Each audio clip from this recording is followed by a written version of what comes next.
أعوذ بالله من الشيطان الرجيم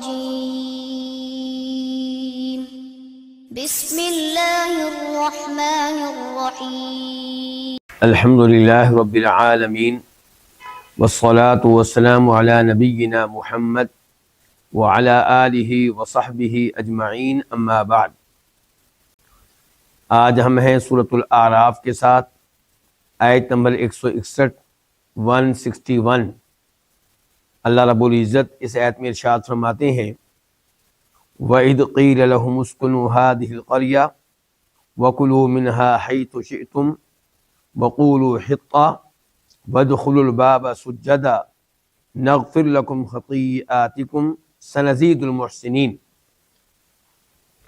وَإِذْ اور جب، واو کا معنی اور، اذ کا معنی جب، قیلا کہا گیا، لہم ان سے، اسکنو تم رہو، ہادِہِ القریہ اس بستی میں، اس شہر میں، وکلو اور تم کھاؤ، کلو جمع کے لیے ہوتا ہے، کل واحد کے لیے، تو کھا، کلو تم سب کھاؤ، اور تم کھاؤ منہا اس میں سے، کس میں سے؟ اس بستی میں سے، حیثو جہاں سے، شئتم تم چاہو،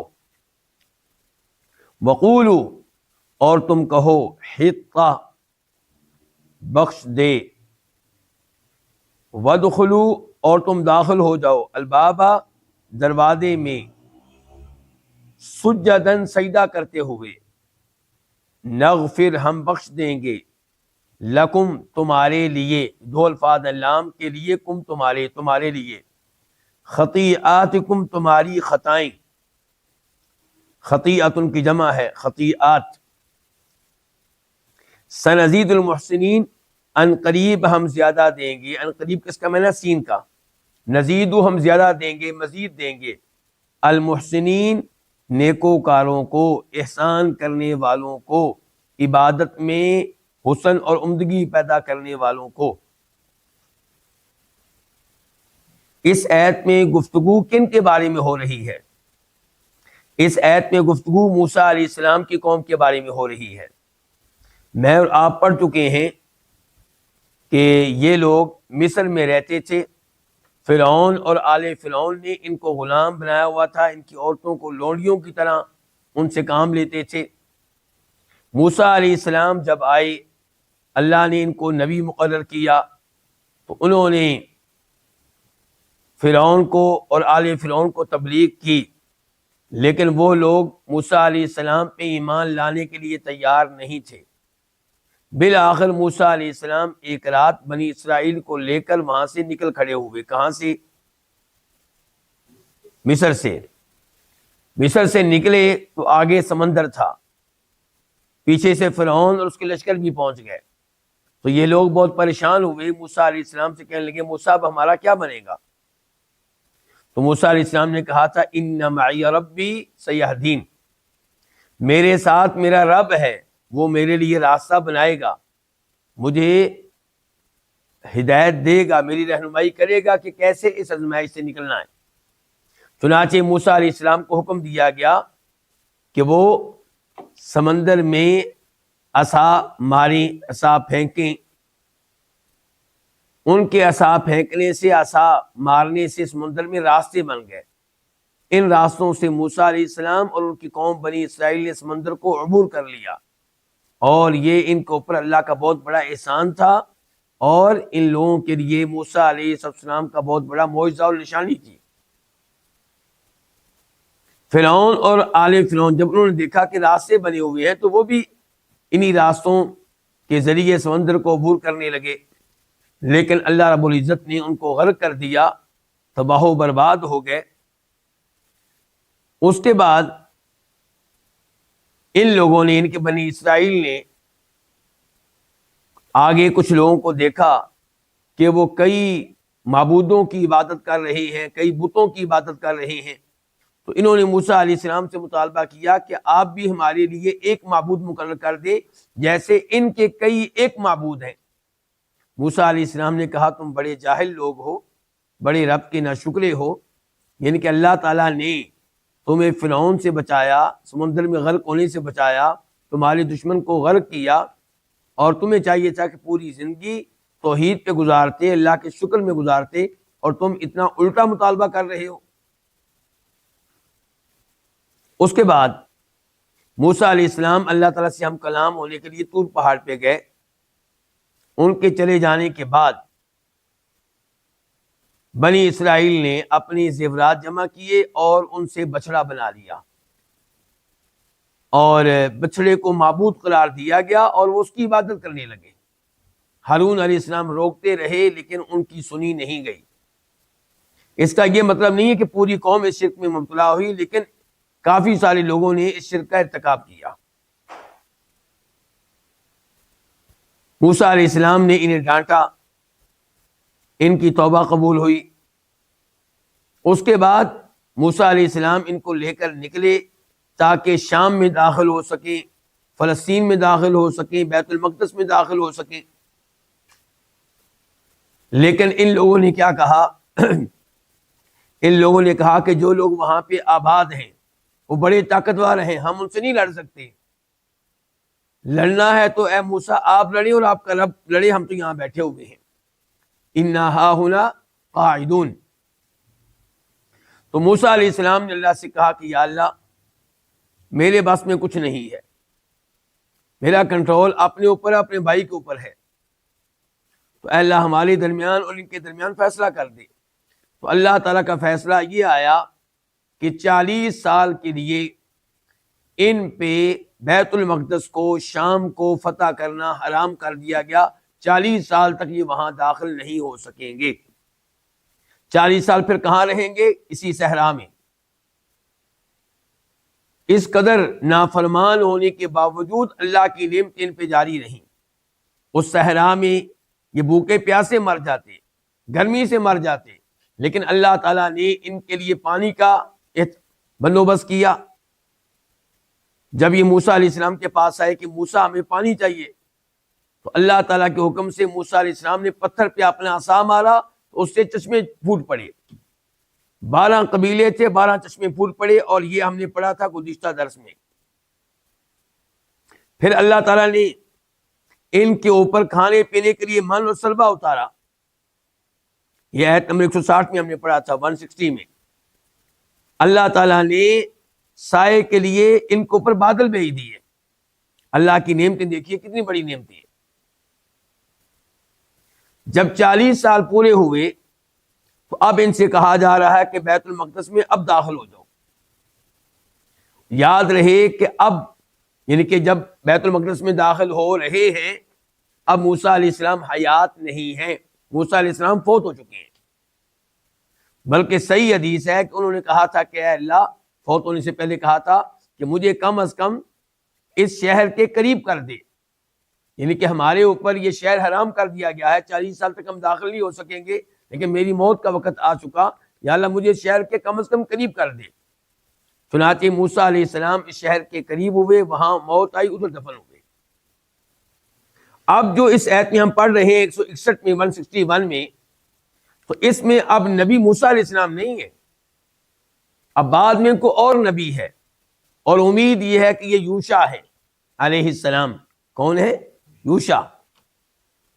تو اللہ تعالیٰ کہہ رہے ہیں کہ یاد کرو اس وقت کو جب ان سے کہا گیا، کن سے؟ بنی اسرائیل سے، اسکنو تم رہو ہادی القریۃ، اس شہر میں، اس بستی میں۔ کون سی بستی میں؟ بیت المقدس میں۔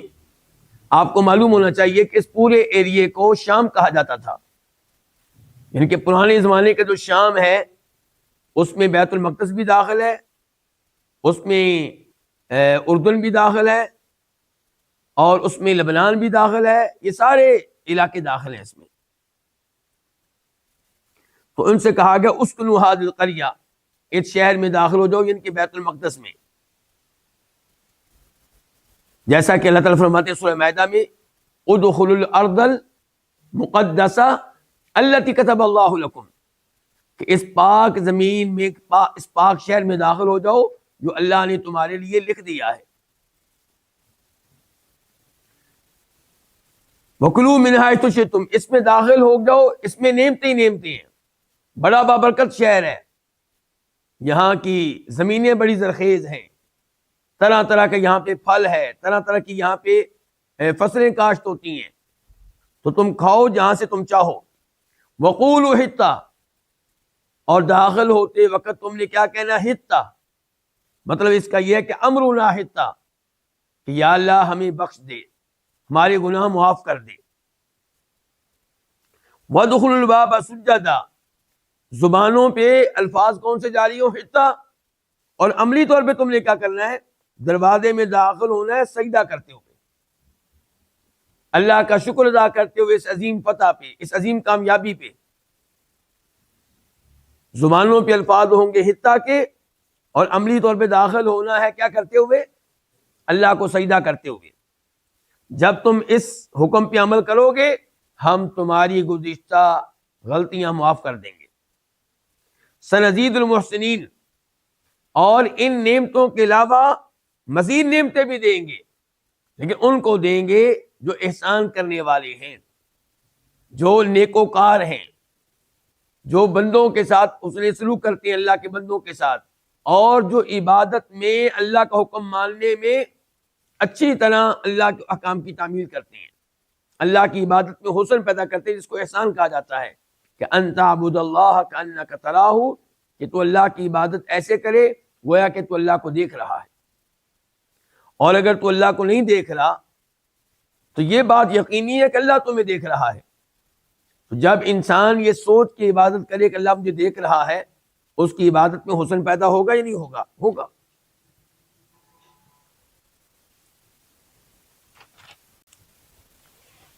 آیت نمبر 162 162. فبدلا، دو الفاظ ہیں، فا اور بدلا، تو بدل دیا، تبدیل کر دیا. الذین، ان لوگوں نے، ظلموا، جنہوں نے ظلم کیا، منہم، ان میں سے. کس کو بدل دیا؟ قولا، بات کو. غیر الذی قیل لہم، الذی قیل لہم، الذی، جو بات، قیل، کہی گئی تھی، لہم، ان سے، غیرہ، اس کے خلاف بات سے بدل دیا. جو بات ان سے کہی گئی تھی اس کے خلاف بات سے انہوں نے بات کو بدل دیا. فارسلنا، تو ہم نے بھیجا، علیہم، ان پہ، رجزن، عذاب، من السماء، آسمانوں سے. کیوں؟ بما کانوا یظلمون، اس وجہ سے کہ وہ ظلم کیا کرتے تھے. با سببیہ ہے، اس کا معنی کیا ہوگا؟ اس وجہ سے، اس سبب سے. اس آیت کی تفسیر کیا ہے؟ اللہ رب العزت نے بتایا کہ ہم نے ان کو حکم دے دیا تھا کہ تم نے شہر میں داخل ہونا ہے، زبانوں پہ کیا کلمات ہوں؟ حطہ، اور عملی طور پہ سجدہ کرتے ہوئے. وعدہ کیا تھا، بشارت کیا تھی کہ ہم تمہارے گزشتہ گناہ معاف کر دیں گے. لیکن یہ اتنے سرکش لوگ تھے، اتنے ظالم لوگ تھے، انہوں نے اللہ کی بات پہ عمل نہیں کیا. حطہ کی بجائے کیا کہتے رہے؟ حبۃ فی شعرۃ، حبۃ فی، ہمیں بالیوں میں دانے چاہیے، حبہ، ہمیں دانے چاہیے، فی شعرۃ، بالیوں میں، خوشوں میں بالیوں میں دانے ہوں، ہمیں یہ چیز چاہیے. اور یہ بھی وضاحت آئی ہے کہ یہ سجدہ، ان کو کہا گیا تھا سجدہ کرتے ہوئے داخل ہونا ہے. جب انسان سجدہ کرتا ہے تو پیشانی کہاں لگتی ہے؟ زمین پہ. پیٹ کدھر ہوگا؟ نیچے. پشت کہاں ہوگی؟ اوپر. انہوں نے اس حکم کی خلاف ورزی اس طرح کی کہ یہ اپنے سرینوں کے بل داخل ہوئے، گھسٹتے ہوئے، یعنی کہ پیٹ اوپر اور پشت نیچے، دونوں حکم انہوں نے نہیں مانے. تو اللہ نے پھر کیا کیا؟ اللہ نے ان پر آسمانوں سے عذاب بھیجا، ان کے اس ظلم کی وجہ سے، ان کے اس جرم کی وجہ سے. تو اس سے پتہ چلا کہ اللہ کا عذاب آتا ہے تو ہمارے گناہوں کی وجہ سے آتا ہے، ہماری نافرمانیوں کی وجہ سے آتا ہے. تو ہمیں عبرت حاصل کرنی چاہیے ان باتوں سے جو اللہ نے بتائی ہے بنی اسرائیل کے بارے میں. جو جرائم وہ کرتے رہے، ہم ان جرائم سے دور رہیں. آیت نمبر 163 163. وَاسْأَلْهُمْ، اور تو ان سے سوال کر، تو ان سے پوچھ.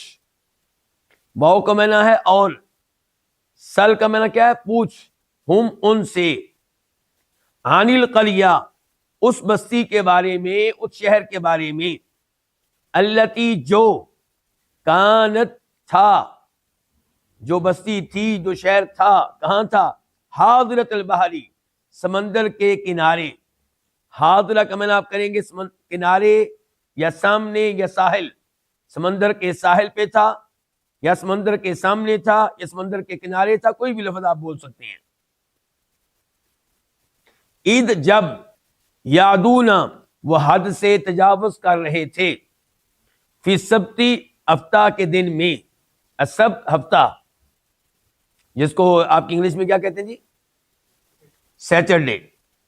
عید جب، تأتی آتی تھیں، ہم ان کے پاس، ہیتانہم ان کی مچھلیاں، ہیتان مچھلیاں، ہم ان کی، ہیتان جمع ہے، بعد ہوتا ہے ہوت، ہوت کہتے ہیں مچھلی کو، بڑی مچھلی کو. جب ان کے پاس آتی تھی ان کی مچھلیاں، یوم سبتہم ان کے ہفتے والے دن، یوم دن، سبت ہفتہ، ہم ان کے، شرعن اس حال میں کہ سر اٹھائے ہوئے. مچھلیاں آتی تھی ہفتے کے دن سر اٹھائے ہوئے. شرعن جمع ہے شاریون کی. شاریون کا معنی کیا ہوگا؟ سر اٹھائے ہوئے، یا ظاہری طور پہ یا کھلم کھلا. وَيَوْمَ اور جس دن، لا يَسْبِتُونَ وہ ہفتے والے دن میں نہیں ہوتے تھے، لا تأتی وہ نہیں آتی تھیں، وہ کیا؟ مچھلیاں، ہم ان کے پاس. کذالک اسی طرح، نبلو ہم آزما رہے تھے، ہم ان کو، بما کانوا یفسقون اس وجہ سے کہ وہ نافرمانی کرتے تھے. یہ تو ہوا اس آیت کا ترجمہ، آیت نمبر 163 163. اللہ تعالیٰ اس آیت میں کہہ رہے ہیں کہ آپ ان سے پوچھئے. کن سے؟ بنی اسرائیل سے، یہودیوں سے. یہ اللہ تعالیٰ کس سے کہہ رہے ہیں؟ ہمارے نبی سے. ہمارے نبی سے کہا جا رہا ہے صلی اللہ علیہ وسلم کہ آپ کے زمانے میں جو یہودی موجود ہیں، آپ ان سے پوچھئے، آپ ان سے سوال کیجئے اس بستی کے بارے میں جو سمندر کے کنارے تھی، سمندر کے ساتھ ہی واقع تھی. ایسا اس مچھلی کے بارے میں آپ نے پوچھنا ہے، اس بستی کے بارے میں آپ نے پوچھنا ہے، اس شہر کے بارے میں آپ نے پوچھنا ہے. اس شہر کی خبریں یہودیوں کو معلوم تھی. اس شہر کا تذکرہ، اس بستی کا واقعہ تورات میں نہیں تھا، انجیل میں نہیں تھا، ان کو معلوم تھا. تو جب نبی علیہ السلام ان سے سوال کریں گے تو یہ ایک اور دلیل ہوگی آپ کے سچا نبی ہونے کی. وہ جان جائیں گے کہ یقیناً ان کے اوپر یہ باتیں اوپر سے نازل ہوتی ہیں، وحی کے طور پہ ان پہ آتی ہیں. اگر یہ نبی نہ ہوتے تو ان کو یہ بات معلوم نہیں ہونی تھی. دوسرے نمبر پہ یہ سوال ہے ان کو ڈانٹنے کے لیے کہ تمہارے بڑے یہ حرکتیں کرتے رہے اور تم اپنے بڑوں پہ فخر کرتے ہو. دیکھیں، جب میرا باپ، آپ کا باپ، ہمارا دادا پردادا وہ جرم کرتے رہے ہوں اور ہم ان کے جرم پہ مطمئن نہ ہوں تو اللہ تعالی ہم سے حساب ان کے بارے میں نہیں لے گا. لیکن اگر ہم ان بڑوں پہ فخر کرتے ہوں، ان کو ہیرو سمجھتے ہوں اور ان کے جرائم پہ مطمئن ہوں تو پھر ہم سے بھی حساب ہوگا ان کے جرائم کے بارے میں اور ان سے بھی ہوگا. تو یہاں پہ ان کا جرم کیا تھا کہ یہ اپنے بڑوں پہ کیا تھے؟ بولیے، ابھی پوری طویل باندھی میں نے. ان پہ فخر کرتے تھے، ان کے جرائم پہ مطمئن تھے. تو اس لیے اللہ تعالی نے کہا آپ ان سے پوچھئے. ان کی یہ ڈانٹنے والا سوال ہے، معلومات لینے والا سوال نہیں ہے. آپ ان سے پوچھئے اس بستی کے بارے میں جو سمندر کے کنارے تھی. اچھا، یہ کون سی بستی تھی؟ اس کا تذکرہ قرآن میں نہیں آیا، اس کا تذکرہ کسی صحیح حدیث میں نہیں آیا. علماء تفسیر نے لکھا ہے کہ شاید اس سے مراد ایلا نامی بستی ہے، ایلا نامی شہر ہے، جو آپ کہہ سکتے ہیں کہ آج کل اردن یا اردن کے ارد گرد واقع ہے. اور یہ سمندر جو ہے اس کو بحر قلزم کہتے ہیں. یہ مدین اور طور پہاڑ کے مابین واقع تھا. تو آپ ان سے پوچھئے اس شہر کے بارے میں، اس بستی کے بارے میں جو سمندر کے کنارے تھی۔ اچھا، ان کا کیا معاملہ تھا؟ اللہ نے بتایا ان کا معاملہ یہ تھا کہ ہفتے کے دن ان کے پاس مچھلیاں بہت آتی تھیں، جبکہ ان پہ ہفتے کے دن مچھلی کا شکار کرنا حرام تھا، منع تھا، ان کو اجازت نہیں تھی۔ ہفتے کے دن ان کو شکار کرنے کی اجازت نہیں تھی، اور اس دن مچھلیاں خوب آتی، ابر ابر کر سامنے آتی۔ اور جب ہفتے کا دن گزر جاتا، مچھلی کا شکار ان کے لیے جائز ہو جاتا، اب مچھلیاں برائے نام ہوتی، اس طرح نہ ہوتی جس طرح ہفتے کے دن ہوتی۔ یہ کیا تھا؟ اللہ تعالیٰ کی طرف سے امتحان، آزمائش۔ یہاں پہ علماء کرام لکھتے ہیں کہ اگر آپ دیکھیں کہ حلال طریقے سے مال کماؤں تو خاص ملتا نہیں، حرام طریقے سے کماؤں تو بہت مال آتا ہے، تو جان لیں کہ یہ بھی اللہ آپ کا امتحان لے رہا ہے کہ آپ اب کیا کرتے ہیں۔ سود کے ذریعے مال کما رہے ہیں، جوے کے ذریعے مال کما رہے ہیں، رشوت کے ذریعے مال کما رہے ہیں، کسی اور حرام طریقے سے مال کما رہے ہیں، یا صبر کرتے ہیں اور اعلان کرتے ہیں کہ تھوڑا ملے، لینا میں نے حلال کا ہے۔ تو یہ بھی اللہ تعالیٰ کی طرف سے آزمائش ہوتی ہے۔ اب دیکھیں، ہفتے کے دن جبکہ شکار ممنوع ہے، مچھلیاں خوب آ رہی ہیں، کس کی طرف سے؟ اللہ کی طرف سے۔ دیگر ایام میں مچھلیاں بہت کم آ رہی ہیں۔ تو اللہ تعالیٰ کہتے ہیں پھر وہ کیا کرنے لگے، انہوں نے حد سے تجاوز کیا ہفتے کے معاملے میں۔ ہفتہ ان کے لیے ایک مقدس دن تھا، جیسے ہمارے لیے جمعہ کا دن ہے، ان کے لیے ہفتے کا دن تھا۔ چاہیے تھا کہ اس پہ صبر کرتے اور جتنا رزق مل جاتا اس کے اوپر اللہ کا شکر ادا کرتے، لیکن انہوں نے ہیلے نکالے۔ حرام چیز کو حلال کرنے کے لیے کیا اختیار کیے؟ ہیلے۔ کیسے؟ علماء نے لکھا ہے اس کی وضاحت میں، ایک ہیلے کا انداز یہ تھا کہ وہ جمعے کے دن سمندر میں مچھلیوں کو شکار کرنے والا جال لگا دیتے، پھینک دیتے۔ ہفتے کے دن مچھلیاں آتی اور جال میں پھنس جاتی، ہفتے کے بجائے اتوار کو مچھلیاں نکال لیتے اور کہتے ہم نے تو ہفتے کے دن شکار نہیں کیا، ہم نے تو اتوار کو کیا ہے۔ دوسرا طریقہ ان کا یہ تھا کہ انہوں نے حوض بنائے ہوئے تھے، ان حوضوں میں ہفتے کے دن پانی چھوڑ دیتے، پانی آتا تو ساتھ مچھلیاں بھی آتی، اور اتوار کو یہ مچھلیاں پکڑ لیتے۔ آپ میرے ساتھی ہیں؟ ویسے لگ نہیں رہا، ویسے جب سوال کرتا ہوں تو پتہ چلتا ہے کہ آپ میرے ساتھ نہیں ہیں۔ تو اتوار کے دن پھر وہ مچھلیاں پکڑ لیا کرتے تھے، تو اس انداز سے وہ ہیلے اختیار کرتے تھے۔ تو اللہ نے فرمایا کہ وہ ہفتے کے دن کے معاملے میں حد سے تجاوز کرتے تھے۔ جب ان کے پاس مچھلیاں آتی ہفتے کے دن، چران، ابر ابر کر، سر اٹھا کر، ظاہر، اور جب ہفتے کے دن میں نہیں ہوتے تھے تو لات آتی، وہ مچھلیاں ان کے پاس نہیں آتی تھی۔ اللہ تعالیٰ کہتے ہیں کذالک، اسی طرح، نبلوہم بما کانوا یفسقون، ہم ان کا امتحان لے رہے تھے، اور امتحان اس لیے لے رہے تھے کیونکہ وہ اللہ کی نافرمانی کرتے تھے۔ تو یہ بہت ہی زیادہ انسان کو احتیاط کرنی چاہیے کہ اگر حرام کے ذریعے رزق آ رہا ہے، حلال کے ذریعے بہت کم آتا ہے، تو جان لیں اللہ تعالیٰ آپ کا امتحان لے رہا ہے کہ آپ میں کتنی استقامت ہے۔ آیت نمبر 164 164، وَإِذْ، اور جب، قالت، کہا، امتن، ایک گروہ نے، منہم، ان میں سے، لما، کیوں، کس لیے۔ لما اصل میں دو الفاظ ہوتے ہیں، ایک لام اور ایک ما، اور ما جو ہے یہاں پہ استفہامیہ ہے، سوالیہ، اور لام کا معنی آپ جانتے ہیں کہ لیے۔ تو لما، کس لیے، کیوں، تعیدون، تم نصیحت کرتے ہو، قومن، اس قوم کو، اللہ تعالی، مہلکہم، جن کو ہلاک کرنے والا ہے، او معذبہم، یا جن کو عذاب دینے والا ہے، عذاباً شدیدہ، کون سا عذاب؟ شدید عذاب، سخت عذاب۔ قالو، انہوں نے کہا، معذرتاً، معذرت پیش کرنے کے لیے، معذرت کرنے کے لیے، الی ربکم، تمہارے رب کی طرف، ولعل، اور شاید کہ ہم وہ، یتقون، باز آ جائیں، متقی بن جائیں، پرہیز کرنے لگ جائیں۔ اس آیت کی تفسیر کیا ہے کہ اب وہ لوگ 3 حصوں میں تقسیم ہو گئے. ایک اس جرم کا ارتکاب کرنے والے، ہیلے اختیار کر کے مچھلی کا شکار کرنے والے، دوسرے نمبر پہ اس جرم سے منع کرنے والے، اور تیسرے نمبر پہ وہ لوگ تھے جو مچھلی کا شکار نہیں کرتے تھے لیکن لوگوں کو منع بھی نہیں کرتے تھے. یہ باتیں ذرا دھیان سے سننے والی ہیں.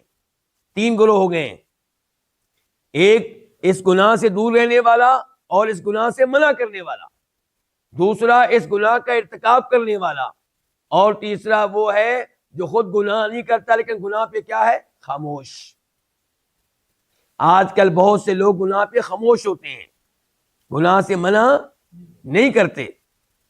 تو اب یہاں پہ دیکھیے، یہ گروہ جو خاموش تھا، گناہ کرتا نہیں تھا، مچھلی کا شکار ہفتے کے دن کرتے نہیں تھے لیکن خاموش تھے، یہ ان سے کہنے لگے کہ تم روز ان کو نصیحت کرتے ہو، چھوڑ دو ان کو، اللہ ان کو ہلاک کرے گا، اللہ کا ان پہ عذاب آئے گا. لیکن منع کرنے والوں نے کہا کہ ہم کیوں منع کر رہے ہیں؟ معذرۃ الی ربکم، تاکہ اگر اللہ روز قیامت ہم سے پوچھے کہ تم نے ان کو اس گناہ سے منع کیوں نہیں کیا تھا، تو ہم کہیں گے یا اللہ ہم نے تو منع کیا تھا. تو آپ کا کام ہے گناہ سے منع کرنا، کوئی آپ کی بات مانے یا نہ مانے. آپ کامیاب ہو جائیں گے جب آپ منع کریں گے، وہ لوگ منع ہوں یا نہ ہوں. وَلَعَلَّهُمْ يَتَّقُونَ، دوسرے نمبر پہ ہمارا مقصد منع کرنے کا یہ ہے کہ شاید ان کی اصلاح ہو جائے، شاید یہ بات آ جائے، شاید یہ توبہ کر لے. اس سے یہ سبق ملا مجھے اور آپ کو کہ ہمیں لوگوں کی اصلاح کرتے ہوئے مایوس نہیں ہونا چاہیے. شاید ہماری نصیحت آج نہیں تو ہفتے بعد، مہینے بعد، سال بعد، 10 سال کے بعد اس کو اوپر اثر کر دے. تو نصیحت کرنے کے 2 مقصد ہو گئے، ایک یہ کہ اللہ تعالیٰ کے ہاں کامیاب ہو جائیں گے ہم، اور دوسرے نمبر پہ ممکن ہے کہ ان کی اصلاح ہو جائے اور وہ جہنم کی آگ سے بچ جائے.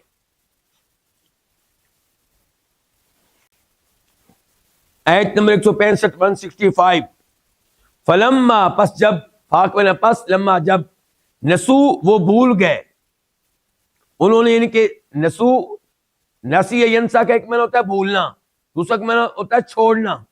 یہاں پہ ہم منع کیا کریں گے؟ چھوڑنا.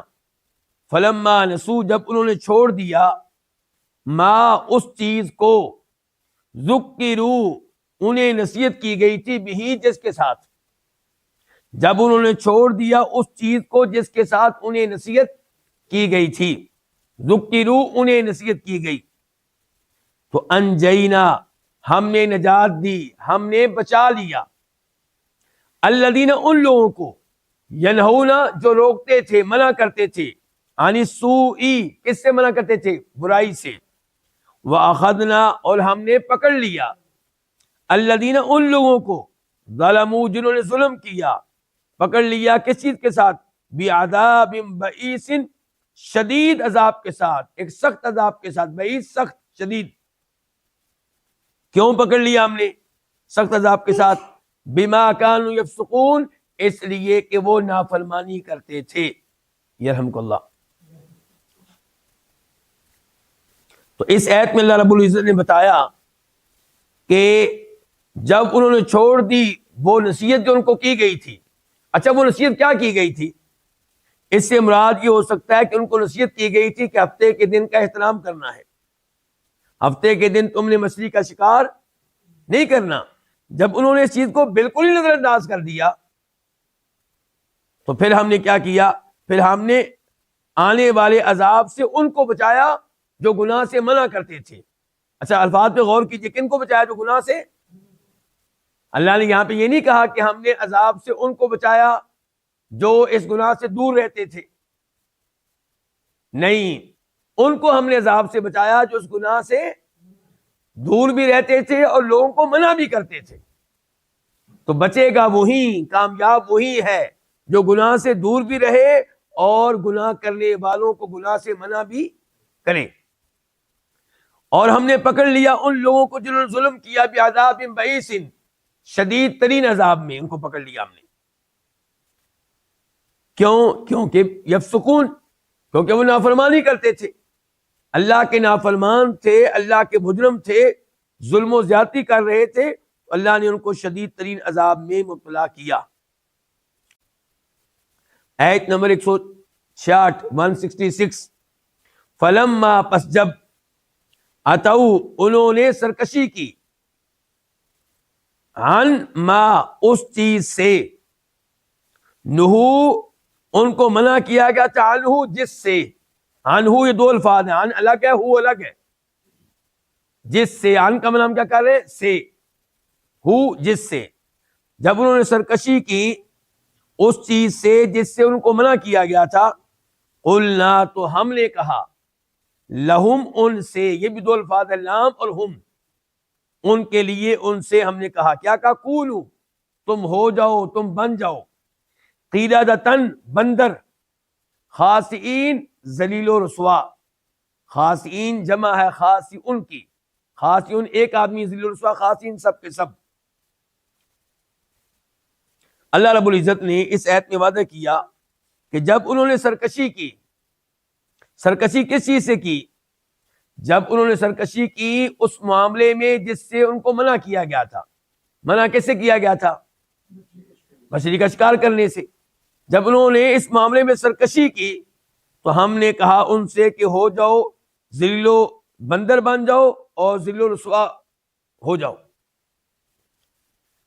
یہاں پہ ذرا غور کیجئے گا، علماء کرام کہتے ہیں کہ اللہ نے واضح طور پہ انجام ذکر کر دیا ان لوگوں کا جو ہفتے کے دن مچھلی کا شکار کرتے تھے۔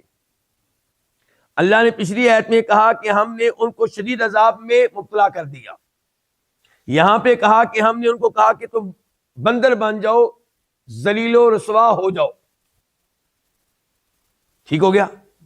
اچھا، اللہ نے پچھلی آیت میں یہ بھی واضح کر دیا کہ ہم نے بچایا عذاب سے ان کو جو گناہ سے منع کرتے تھے۔ جو تیسرا گروہ ہے اس کا تذکرہ اللہ نے واضح انداز میں نہیں کیا کہ ان پہ عذاب آیا یا نہیں آیا۔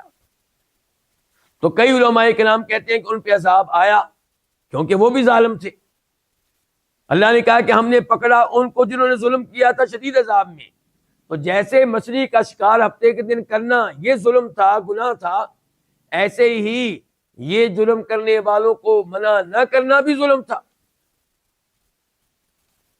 تو اس لیے لگتا یہ ہے کہ ان پہ اللہ کا عذاب آیا، اور کچھ علماء کرام کہتے ہیں کہ نہیں، ان پہ اللہ کا عذاب نہیں آیا، کیونکہ مچھلی کا شکار کرنا اس جرم کا انہوں نے ارتکاب نہیں کیا، اگرچہ اس گناہ سے منع نہ کرنا ان کا جرم تھا، گناہ تھا، لیکن ان پہ عذاب بہرحال نہیں آیا۔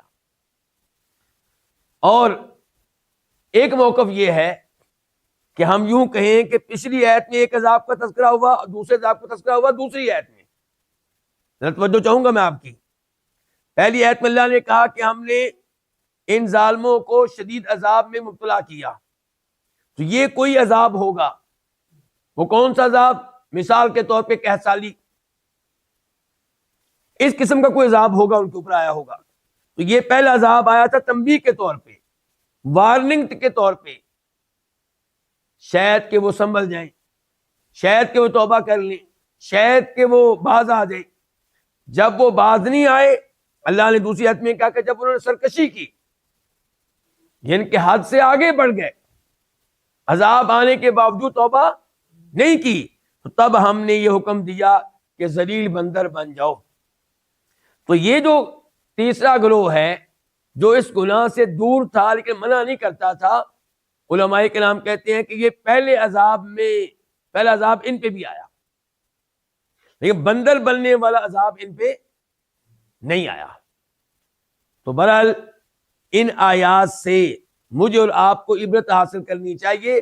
اللہ نے یہ واقعات اس لیے بیان نہیں کیے کہ ہم کہانیوں کے طور پہ سنیں، اللہ نے یہ واقعات جب بھی بیان کیے اس لیے بیان کیے کہ ہم کیا کریں، عبرت حاصل کریں، نصیحت حاصل کریں۔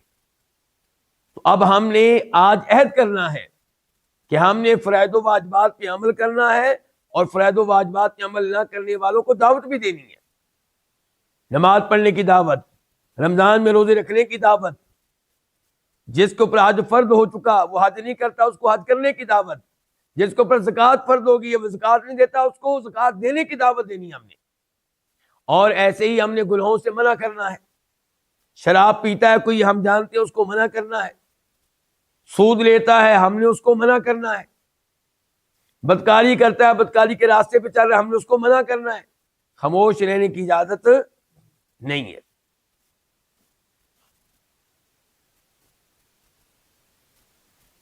اچھا، اب اللہ نے یہاں پہ یہ بیان کر دیا کہ ہم نے ان کو حکم دے دیا کہ بندر بن جاؤ، لیکن اللہ نے یہ نہیں بتایا کہ بندر بنے کہ نہیں بنے. اس کا کیا جواب آپ کے پاس؟ کہ جب اللہ نے کہہ دیا تو بات ختم، پھر وہ بندر بنے. اچھا، کچھ علماء کرام یہاں پہ کہتے ہیں، وہ تعویل کرتے ہیں، وہ کہتے ہیں کہ بندر بنے اپنی عادات کے لحاظ سے، دیکھنے کے لحاظ سے وہ انسان ہی تھے، لیکن یہ تعویل ہے اور غلط ہے. اللہ نے کہہ دیا بندر بن جاؤ تو بندر بنے.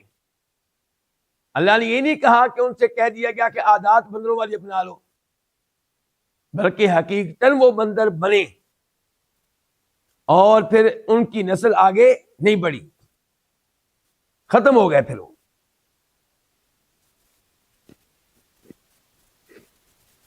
تو کوئی اور نصیحت حاصل کرے نہ کرے، مجھے اور آپ کو نصیحت حاصل کرنی چاہیے کہ اللہ تعالیٰ نے جن چیزوں کو حرام قرار دیا ہے ان کا ارتکاب کرنے سے ہم باز آ جائیں، ورنہ اللہ اس قسم کا عذاب بھیجا کرتا ہے. آیت نمبر 167، وَإِذْ اور جب تأذن اعلان کیا، خبر دی، یا ترجمہ کرنے بتلا دیا، ربو کا تیرے رب نے، کیا بتلا دیا تیرے رب نے؟ لَيَبْعَثَنَّ، لام کا معنی کیا؟ البتہ. یبعثنہ، وہ ضرور بھیجے گا. ضرور کس کا معنی ہے؟ نون کا، نون تاکید والا، اس کا معنی ضرور. البتہ وہ ضرور بھیجے گا، علیہم، ان پہ، الی یوم القیامہ، قیامت کے دن تک. کس کو بھیجے گا؟ من، اس کو، یسومہم، جو ان کو چکھائے گا. من، جو، یسوم، چکھائے گا، ہم، ان کو. کیا چکھائے گا؟ سوء العذاب، بدترین عذاب، برا عذاب. انا، بے شک، ربا کا تیرا رب، لسریع العقاب، البتہ جلد، العقاب، جلد سزا والا ہے. عقاب کا معنی کیا؟ سزا، عذاب. البتہ تیرا رب جلد سزا دینے والا ہے، تیز ترین سزا دینے والا ہے. وَإِنَّهُ، اور بے شک وہ کون؟ اللہ تعالیٰ، لا، البتہ، غفور، بہت بخشنے والا، رحیم، نہایت مہربان ہے. اس آیت میں اللہ نے بتایا کہ تیرے رب کا یہ اعلان ہے.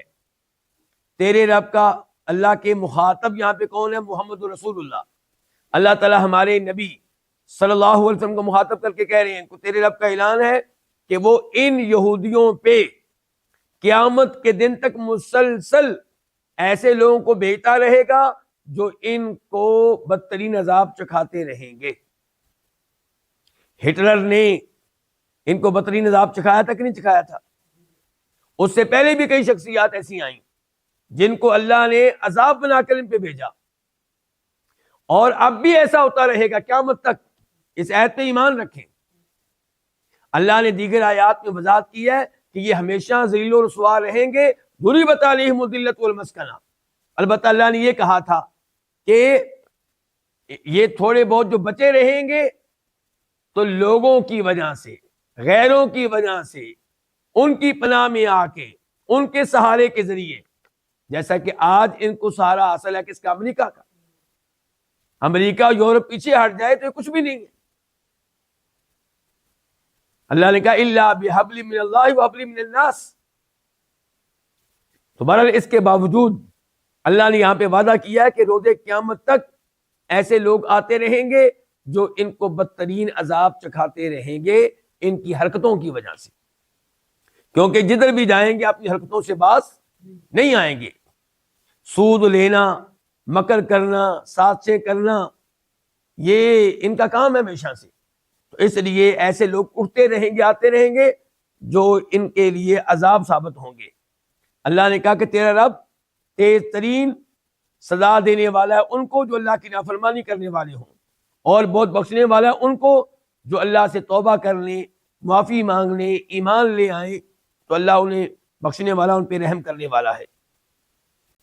آیت نمبر 168 168 وقطعنا، اور ہم نے جدا جدا کر دیا، ہم نے تقسیم کر دیا، ہم ان کو، فی الارض زمین میں، اممن اس حال میں کہ کئی گروہ ہیں، اس حال میں کہ کئی گروہ ہیں، کئی امتیں ہیں، امم جمع ہے امتن کی، منہم ان میں سے کچھ، من تبیدیہ ہے کچھ، ان میں سے کچھ الصالحون نیکوکار ہیں، ومنہم اور ان میں سے کچھ دون ذالک اس کے علاوہ ہے، یعنی کہ نیکوکار نہیں ہے، وبلونا اور ہم نے آزمایا ہم ان کو بالحسنات اچھائیوں کے ساتھ، والسیئات برائیوں کے ساتھ، یا کہیں گے آپ کہ ہم نے ان کو آزمایا بالحسنات نعمتوں کے ساتھ، والسیئات تکلیفوں کے ساتھ، لعلہم تاکہ یہ یرجعون رجوع کر لیں، لوٹ آ جائیں،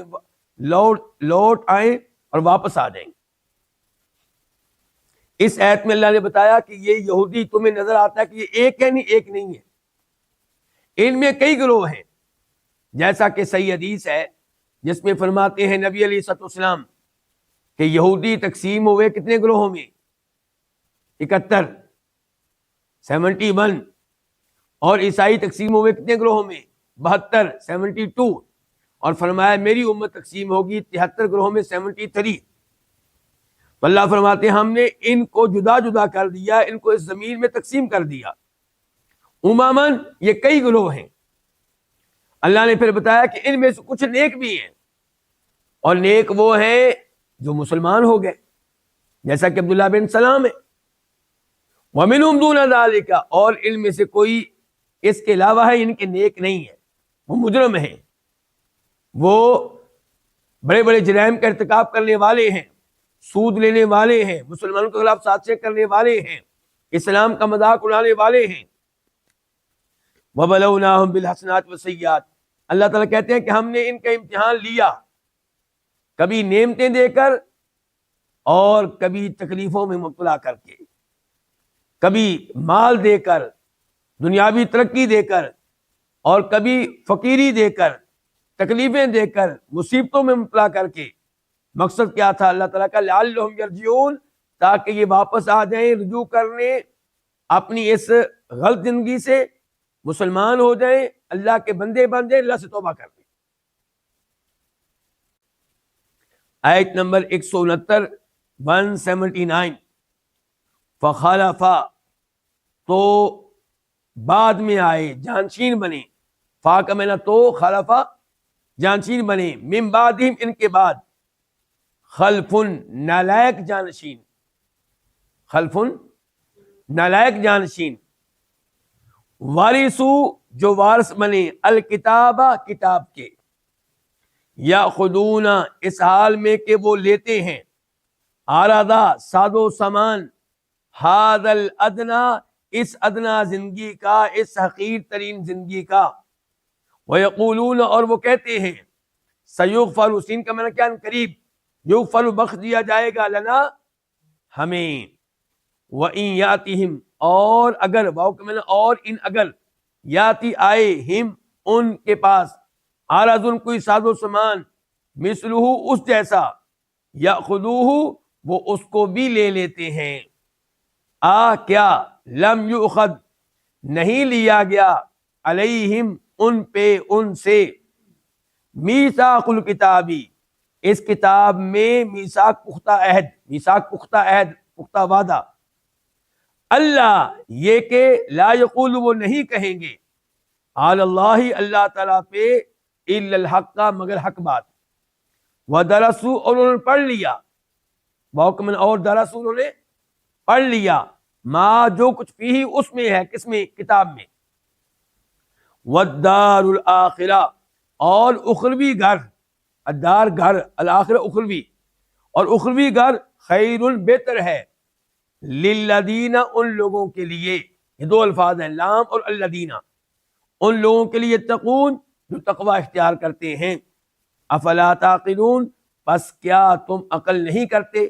پس کیا تم سمتے نہیں ہو، فا کا معنی پس، حمزہ کا معنی کیا، لا نہیں تعقلون تم سمتے۔ اس آیت کی تفسیر کیا ہے؟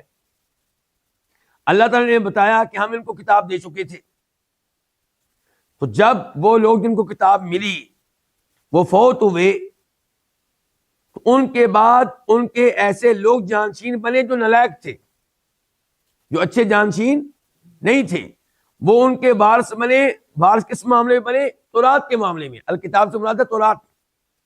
اب تورات ان کے پاس آ گئی۔ اچھا، اب وہ کیا کرتے تھے؟ یأخذون عرض هذا الادنی، وہ اس دنیاوی زندگی کا ساز و سامان لیتے تھے۔ کیا مطلب؟ کتاب اللہ میں تحریف کرتے، فتویٰ تبدیل کر دیتے۔ کس کی خاطر؟ مال کی خاطر۔ پیسہ لے کر اللہ کے احکام کو تبدیل کر دیتے، اللہ کی شریعت کو تبدیل کر دیتے، اللہ کی آیتوں کو تبدیل کر دیتے۔ یاد رکھیے گا، دین کی تعلیم پہ اجرت لینا گناہ نہیں ہے۔ گناہ کیا ہے؟ دین تبدیل کر دینا مال کی خاطر۔ وَلَا تَشْتَرُوا بِآيَاتِي ثَمَنًا قَلِيلًا، اللہ نے سورہ بقرہ میں کہا ہے میری ایتوں کے بدلے میں تھوڑا سا مال نہ لو۔ تو لوگ سمجھتے ہیں کہ شاید اس کا مطلب یہ ہے کہ قرآن پڑھانا اور پڑھانے کی مناسب فیس لینا یہ غلط ہے۔ نہیں، ایسا نہیں ہے۔ اس آیت کا اور ان آیات کا مطلب یہ ہے کہ قرآن میں تبدیلی کر دینا، فتوے مال کی خاطر فتویٰ تبدیل کر دینا، دنیا کی خاطر اللہ کی کتاب میں تحریف کرنا، اور یہ کام یہودی کرتے رہے۔ تو فرمایا یہ نالائق جانشین کیا کرتے تھے؟ یہ لیتے تھے عرض ساز و سامان ہاتھ الادنا، اس دنیاوی زندگی کا، اس ادنا زندگی کا۔ الادنا، ادنا زندگی، حقیر ترین زندگی۔ آخرت کے مقابلے میں یہ زندگی حقیر ترین ہے نا۔ تو اس کا ساز و سامان لیتے تھے اور کہتے تھے، جب منع کیا جاتا، سمجھایا جاتا، کہتے تھے ہمیں بخش دیا جائے گا۔ کیوں؟ کیونکہ نحن ابناء اللہ واحباؤ، ہم اللہ کے بیٹے ہیں، ہم اللہ کے پیارے، ہم اللہ کے لاڈلے ہیں، اللہ ہمیں معاف کر دے گا۔ اور صورتحال یہ تھی، اللہ نے کہا کہ اگر سمجھانے کے باوجود دوبارہ بھی انہیں ویسا مال ملتا تو دوبارہ لے لیتے۔ گناہ پہ اصرار تھا، توبہ کرنے کے لیے تیار نہیں تھے، اور دعویٰ یہ تھا کہ اللہ ہمیں معاف کر دے گا۔ اللہ یقیناً معاف کرتا ہے، اللہ کی رحمت بڑی وسیع ہے، لیکن آپ گناہ تو چھوڑیں۔ گناہ کرتے رہیں اور یہ کہیں اللہ ہمیں معاف کر دے گا، یہ تو آپ اللہ تعالیٰ کے ساتھ اللہ کا مذاق اڑا رہے ہیں۔ اللہ تعالیٰ کہتے ہیں الم یؤخذ علیہم میثاق الکتاب، کیا اس کتاب میں ان سے پختہ عہد نہیں لیا گیا تھا؟ کیا پختہ عہد لیا گیا تھا؟ کہ اللہ یقول علی اللہ الا الحق، کہ وہ اللہ کی طرف وہی بات منسوب کریں گے جو درست ہوگی۔ اللہ کی طرف اپنی طرف سے کوئی غلط بات منسوب نہیں کریں گے۔ وَدَرَسُوا مَا فِيهِ، جبکہ انہوں نے کتاب کو پڑھ لیا تھا، تورات کو پڑھ لیا تھا، جانتے تھے کہ اللہ کے احکام کون سے ہیں اور جو گڑبڑ ہم نے کی ہے وہ کہاں پہ ہے۔ جانتے بوجھتے اللہ کے عہد کو توڑتے تھے، غلط فتاوا دیتے تھے، حق کو چھپاتے تھے۔ تو اللہ نے کہا کہ ان سے پختہ عہد لیا گیا تھا۔ اس پختہ عہد کا تذکرہ سورہ آل عمران میں بھی آیا ہے، لَتُبَيِّنُنَّهُ لِلنَّاسِ وَلَا تَكْتُمُونَهُ۔ اللہ کہتے ہیں کہ ہم نے ان سے عہد لیا تھا کہ تم یہ کتاب، اس کے احکام، اس کی شریعت لوگوں کے سامنے بیان کرو گے، چھپاؤ گے نہیں۔ فَنَبَذُوهُ وَرَاءَ ظُهُورِهِمْ، لیکن اللہ تعالیٰ کہتے ہیں کہ انہوں نے عہد کو توڑ دیا، مال کی خاطر، دنیا کی خاطر اللہ کے عہد کو توڑ دیا۔ اللہ تعالیٰ کہتے ہیں وَالدَّارُ الْآخِرَةُ خَيْرٌ لِلَّذِينَ يَتَّقُونَ، اگر یہ غور کرتے جنہوں نے دنیا کے مال کی خاطر فتاوا تبدیل کی ہے، دین تبدیل کی، آیتیں تبدیل کی، اگر یہ غور کرتے کہ جو تھوڑا سا مال تھا اس پہ صبر کرتے اور مال کی خاطر دین تبدیل نہ کرتے تو جنت ان کو ملتی، اور اخروی گھر جنت وہ بہتر ہے ان لوگوں کے لیے جو اللہ سے ڈرنے والے ہوں۔ آیت نمبر 170 170، والذین، اور وہ لوگ، یمسکون، جو مضبوطی سے پکڑتے ہیں، بالکتابی، کتاب کو، واقاموا الصلاۃ، جنہوں نے نماز قائم کی، تو انا، بے شک ہم، انا اصل میں کیا ہے؟ انا اور نا، بے شک ہم، لا نضیع، ضائع نہیں کرتے، اجر المصلحین، اصلاح کرنے والوں کا اجر و ثواب۔ اس آیت میں اللہ نے بتایا کہ ان میں سے جو لوگ کتاب کو مضبوطی سے پکڑے ہوئے تھے، کون سی کتاب؟ تورات، جیسا کہ عبداللہ بن سلام ہے، کیونکہ اس کتاب میں بتایا گیا تھا کہ آخری نبی آئے گا، اس پہ ایمان لانا ہے۔ عبداللہ بن سلام نے تورات پہ عمل کیا اور اللہ کے نبی پہ ایمان لے آئے علیہ الصلوۃ والسلام، جبکہ باقی یہودی ان کو معلوم تھا کہ تورات میں اللہ کے نبی کی علامات اور اوصاف لکھی ہوئی ہیں اور واقعی وہ اس محمد میں پائی جاتی ہیں صلی اللہ علیہ وسلم، لیکن انہوں نے اپنی اس کتاب کی باتوں کو نہیں مانا، ان علامات کو نہیں مانا، آپ پہ ایمان نہیں لائے۔ لیکن جو لائے، فرمایا وہ جو کتاب کو مضبوطی سے تھامتے ہیں اور نماز انہوں نے قائم کی ہے، تو ہم ان اصلاح کرنے والوں کا اجر و ثواب کو ضائع نہیں کرتے، ان کو جنت ملے گی۔ اور آپ علیہ السلام نے عبداللہ بن سلام کے بارے میں خوشخبری دی تھی کہ جس نے وہ انسان دیکھنا ہو جو زمین پہ چل رہا ہو اور ہو جنتی، عبداللہ بن سلام کو دیکھ لے۔ اور دیکھیے یہاں پہ کتاب کو مضبوطی سے تھام لینے کے ساتھ ساتھ جس دوسری نیکی کا تذکرہ کیا گیا وہ کیا ہے؟ نماز قائم کرنا۔ حالانکہ نماز قائم کرنا پہلے لفظ میں داخل ہے، کتاب کو مضبوطی سے تھامے تو کتاب میں یہ بھی آیا کہ نماز پڑھے، لیکن اللہ نے نماز کا تذکرہ الگ سے کیا۔ اس سے آپ اندازہ لگا سکتے ہیں کہ نماز پڑھنا اور بلکہ نماز قائم کرنا کس قدر ضروری ہے۔ نماز پڑھنے میں اور قائم کرنے میں فرق ہے۔ نماز قائم کرنا، وقت پہ پڑھنا، قضا نہ کرنا، شرائط نماز کی پوری کر کے نماز پڑھنا، وضو کر کے، طہارت کا اہتمام کر کے، کپڑے وہ پہننا جو نماز میں پہننے کی اجازت ہے، اور ایسے ہی جماعت کے ساتھ صفیں قائم کرنا، صف بندی کا اہتمام کرنا۔ تو نماز قائم کرنے کے بارے میں ہمیں بار بار کہا گیا ہے۔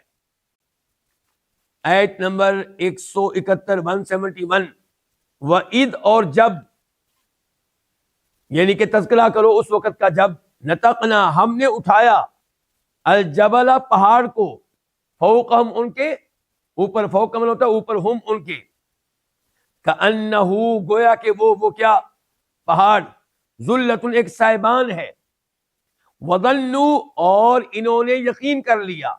ظنہ کا ایک معنی ہوتا ہے گمان کرنا، لیکن یہاں پہ معنی کیا ہے؟ یقین کرنا۔ ظنہ کے دو معنی ہوتے ہیں، ایک گمان کرنا، یقین کرنا، یہاں پہ یقین۔ اور انہوں نے یقین کر لیا، انہو بے شک وہ کیا، وہ پہاڑ، واقع ہونے والا، گرنے والا، بہم ان پہ، بہم دو الفاظ ہیں، با اور ہم، ان پہ، خذو تم پکڑو، خذو سے پہلے لفظ پوشیدہ ہوگا، وقلنا اور ہم نے کہا، ان کے پہاڑ ان کے اوپر کیا اور ہم نے کہا خذو تم پکڑو، ما جو، آتینا ہم نے دی، وہ چیز جو آتینا ہم نے دی، کم تمہیں، بقوت قوت کے ساتھ پکڑو، وذکروا اور یاد کرو، ما اس چیز کو، فی جو اس میں ہے، لعلکم تاکہ تم، تتقون متقی بن جاؤ، آگ سے بچنے والے بن جاؤ۔ اس آیت میں اللہ نے تذکرہ کیا ان لوگوں کی ایک اور بات کا، کہ جب موسیٰ علیہ السلام تورات لے کر آئے اور ان کو تورات دی تو یہ تورات لینے کے لیے تیار نہیں تھے، تورات سے اعراض کر رہے تھے، تورات سے بھاگ رہے تھے۔ تو اللہ تعالیٰ نے پہاڑ کو اس کی جگہ سے اٹھایا اور ان کے سروں کے اوپر کر دیا۔ اب ان کو یقین ہو گیا کہ اگر ہم نے تورات نہ پکڑی تو یہ پہاڑ ہمارے اوپر گر جائے گا اور ہم مر جائیں گے۔ تو تب انہوں نے کیا کیا، پھر انہوں نے تورات لے لی اور وعدہ کیا کہ ہم اس کو پڑھیں گے، سمجھیں گے اور اس کے اوپر عمل کریں گے۔ تو اللہ تعالیٰ کہتے ہیں کہ ہم نے پہاڑ ان کے اوپر کر دیا، گویا کہ وہ صاحبان ہے اور انہیں یقین ہو گیا کہ ان کے اوپر گرنے والا ہے۔ اچھا، پہاڑ اوپر کر کے ہم نے کیا کہا، خذو ما آتیناکم، یہ تورات جو ہم نے تم کو دی ہے اس کو پکڑو مضبوطی سے، بقوت مضبوطی سے، جوش کے ساتھ، جذبے کے ساتھ، وذکروا اور یاد کرو جو اس میں ہے، جو اس میں احکام ہیں ان کا آپس میں تذکرہ کرتے رہا کرو، جو اس میں آیات ہیں اس کی تلاوت کرتے رہا کرو اور ان پہ عمل کرتے رہا کرو، لعلکم تتقون تاکہ تم متقی بن جاؤ، تاکہ تم جہنم کی آگ سے بچنے والے بن جاؤ، تاکہ تم اللہ کے غضب سے بچنے والے بن جاؤ۔ یہیں پہ آج کے درس کا اختتام کرتے ہیں۔ اللہ رب العزت سے دعا کرتے ہیں کہ اللہ تعالی ہمیں بنی اسرائیل کے ان جرائم سے محفوظ رکھے اور اللہ تعالی ہمیں قرآن کریم کو مضبوطی سے تھامنے کی، جوش و جذبے کے ساتھ پڑھنے کی اور اس کے اوپر عمل کرنے کی توفیق عنایت فرمائے۔ وآخر دعوانا الحمدللہ رب العالمین۔